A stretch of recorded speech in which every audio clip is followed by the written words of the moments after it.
Hey, here's that story I was telling you about. COVID vaccines are not needed for healthy kids and teens, says the WHO. Well, thanks. Now that both my nieces had that crap put in them. Thank you. Yeah, after everybody's now after they figured out, after the parents all figured out they're not going to do it anyway. So after about 6 to 8 months of them not giving it to their kids, and they're like, hey, you know what? You don't need to give it to your kids. In the United States, the CDC still recommends it for children. Oh. Here. Healthy children and teens likely don't need COVID-19. As I'm looking right now, my neck is killing me because I have a vaccine injury, and it's killing me. Healthy children and teens likely don't need COVID-19 vaccinations. It's really killing me today. According to the updated guidance posted at the WHO on Tuesday, WHO Strategic Advisory Group of Experts on Immunization, that's called SAGE.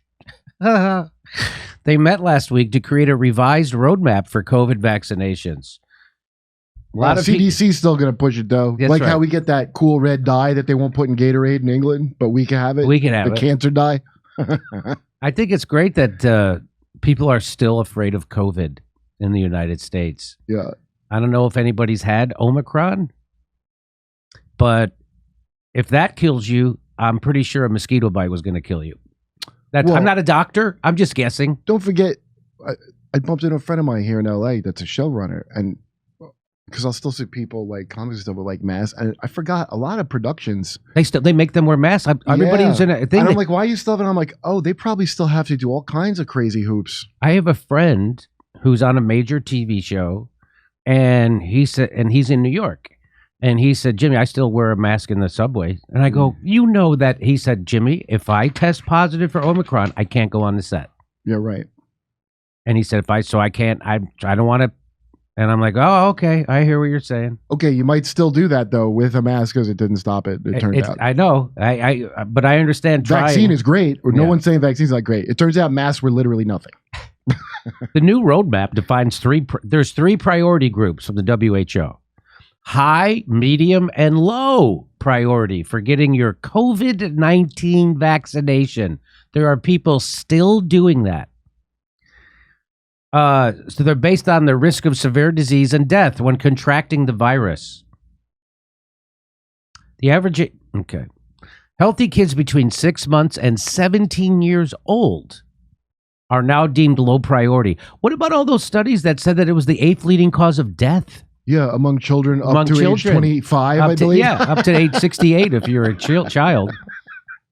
Young at heart. I lost a child of 25 to the not getting vaccinated. So they were just doing all these scary stories, and all the COVIDiots on Twitter and Facebook were spreading those, saying that it's the 8th leading cause of death for children. And now the WHO is saying, you don't need to vaccinate them. The agency said that for this group, traditional essential vaccines for illnesses like measles, polio, pneumococcal, wow, that's a good word, they have a greater impact. So what's been happening is that they've been emphasizing the COVID-19 vaccines, and kids have been missing their other really important vaccines, which means bad things are going to happen to those kids. That's not a theory. That's for real. That's going to happen because kids have missed their vaccinations. In the new roadmap, the agency also released updated guidance on COVID booster doses. Oh, really? Updated to reflect that much of the population is either vaccinated or previously infected with COVID-19. So what this means is the WHO, they're not saying it right out, but they're saying that natural immunity is a real thing. That thing everybody said that Joe Rogan was crazy for talking about, they're saying it's real. Well, he would ask and they would never answer it. They change the subject. Then somebody else would go, that's crazy. But I never heard them even address. I'm like, is there? And they're like, we don't know, maybe. But everybody else would go, no, why are you even saying that? They would say, I saw people tweet out, I'm so sick and tired of, my friend said to me on the phone, natural immunity. Like, he goes, if I hear one more person say natural immunity, I'm like, what will happen if you hear one more person say that? Will it finally sink in that it's real? Like, will you remember that it was a thing your whole life until your whole life up until COVID when they wanted to sell you a vaccine? Up until now. Just do the thing so we can go back to how it was under Obama. The revised roadmap emphasizes the importance of vaccinating those still at risk of severe disease. And who are those people who are more at risk? Let me guess. During the Great Barrington Declaration, they stated at the beginning of the pandemic that you should target those people who were elderly with comorbidities. What? That was in the Great Bill Gates Declaration. No, that was the Great Barrington Declaration. No, I know. He said that. Yeah. I know you're kidding. But then they ignored that, which is how you're supposed to treat pandemics. And then they just vaccinated everybody. And so now they're updating that, and now they're saying that just mostly older adults and those with underlying conditions, exactly what it said in the Great Barrington Declaration. You know, the average age of death from COVID is 82 years old. Over the age of life expectancy. And they shut down the entire world and told you were a bad person if you didn't take an experimental medical treatment, and even worse if you thought there was something that could treat it. Besides the vaccine, you're a bad person. You're a racist and a white supremacist and every other bad thing. That's what they said about Joe Rogan. You know what else keeps us? Oh, go ahead. You know what keeps us going a lot is all the college millennials. Oh yeah, that are underpaid at some job and still live with their elderly parents, and that gets in their head the most. People still think that the vaccines is what got us back to this normalcy. Yeah. People still think that.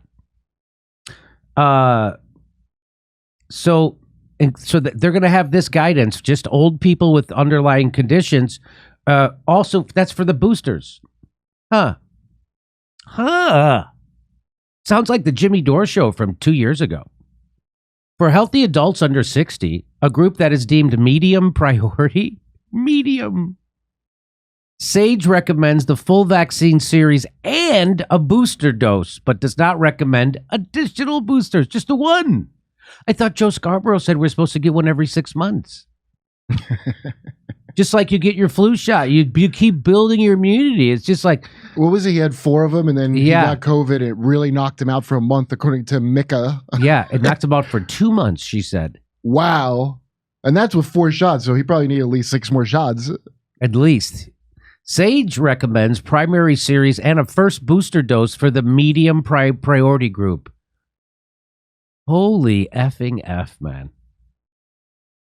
In the press release, SAGE encourages countries to consider factors including disease burden, cost effectiveness, and other health or programmatic priorities and opportunity costs when making decisions about vaccine requirements for healthy children and teens.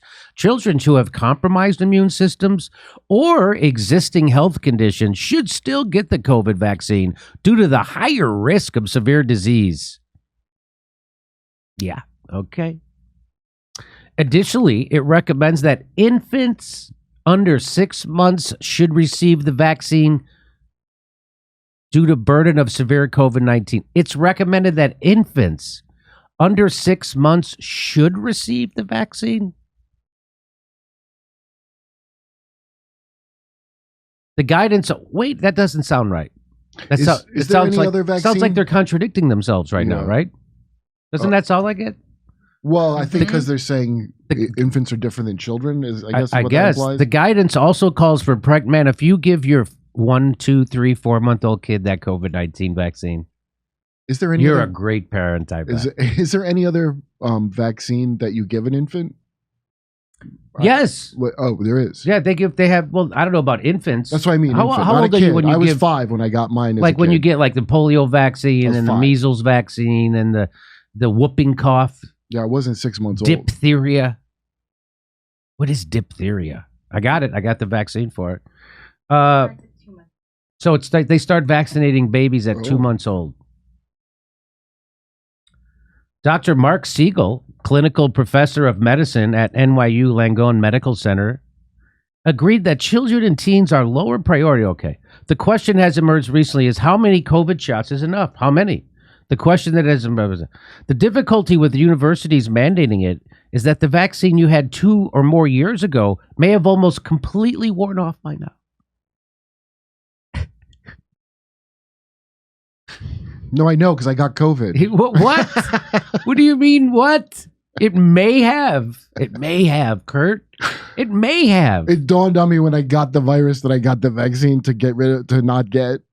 Natural immunity follows infection. Following infection must be included in counting immune protection as well as the amount of COVID still around. Additionally, vaccination has recently been shown to decrease risks of long COVID symptoms and also really, it really has. I'd like to see that study. I thought that study, I think I know what he's talking about, and I remember them saying that was a combination of you got it and you had natural immunity. Yeah, that's what I remember. Okay. So Fox News still gets a lot of their money from Big Pharma, and that explains that. Second place, pharma tools. This means vaccine remains a valuable tool. So that's Fox News getting their money from Big Pharma. Many were outraged when I raised concerns that it was the parents' prerogative to choose if their children received COVID vaccines. Now the WHO has backtracked and agrees children don't need it. A government that respects parental rights will always be on the right side of history. Wow, well said, Dr. Lewis. The WHO says something that would have gotten an individual kicked off social media not too long ago. Yeah, well, they're an authoritative source. That's right. Are you authoritative? I'm not authoritative. Although I've never lied to anybody about the vaccine. I've never lied to anybody about the transmission or the contraction. I never lied to anybody about the way you should handle a pandemic. I never lied to anybody about the efficacy of lockdowns or masks or natural immunity or herd immunity or any of that stuff. I've never lied. Now, the government has done that to you. Dr. Fauci has lied about all that stuff. And every corporate news channel has. I haven't done that, but still people will be angry at me because I told the truth. And people have an easier time forgiving you for when you're wrong than when I'm right. So it's never going to happen. Kurt, you want to say something? All this stuff comes out after they've moved on to the next thing they're hysterical about. And then the next they thing don't remember it. And they're like, it's the past. Then it's like, that's right. It moves from, it moves into whataboutism in the past, at that point. That's exactly right. I've seen people who have disagreed with me vehemently on their shows, YouTube shows, about COVID policy and the vaccines, and they were wrong. When someone asks them through a super chat on their show about, hey, what do you think now? They just dismiss it. It doesn't matter now. We got Paxlovid. Nothing matters. Yeah, we got to move forward. What? It matters. First of all, you still can't come in the country unless you're vaccinated. You can't go to college unless you're vaccinated and boosted. You can't go on a set still in Hollywood. Am I wrong about this, Kurt? I don't know. I haven't been on one. Okay. So, wow. Good. Look at the WHO coming around, huh? You know why? Because Bill Gates cashed in his stock on the vaccine. Yep. And Bill Gates is the number one funder of the WHO. So now he's done with the vaccine. So now the WHO is like, you don't need to give it to your kids. We have this new thing, maybe. It's a nasal blocker. Bill Gates also invested in it. By the way, if you're into this kind of stuff, this is called Field of Greens. It's a superfood. It's organic. And they give you a scooper inside. So if you're supposed to eat 4 to 6 servings of fruit and vegetables a day, I don't know how the hell you do that. So instead, I do this. Because I only eat twice a day. So I take this and I'd put a scoop in my water. It tastes great. I think it tastes like iced tea and fresh cut grass, but in the best way possible. I know that people think that's not good. It is good. And anyway, but they have other flavors too. They have strawberry lemonade and other stuff, but this is just the regular one. This is the original. And it's not a supplement. It's actual food that somehow they turn into a powder. It's not. You freeze dry, right? I guess. And anyway, then you put it in and you take it, and that's what I do. And look at it, how much more hair I have. You think I'm kidding? So if you go to fieldofgreens.com, use the promo code Jimmy. Use promo code Jimmy. You get 15% off your first order or 10% off of recurring orders. So go to fieldofgreens.com, use promo code Jimmy, and that's a good way to get your vegetables or whatever if you're into getting your vegetables and fruits. I am. So there you go. Go to jimmydore.com to see my new stand-up special, COVID Lies Are Funny. For only $10, you get to become a premium member, too. And come see us do our live shows. We're going to be doing stand-up comedy in Milwaukee, Nashville, Honolulu, Los Angeles, Northampton, Massachusetts, Syracuse, New York, Cohoes, New York, Hartford, Connecticut, Baltimore, Maryland, and more. Go to jimmydore.com for a link for all those tickets.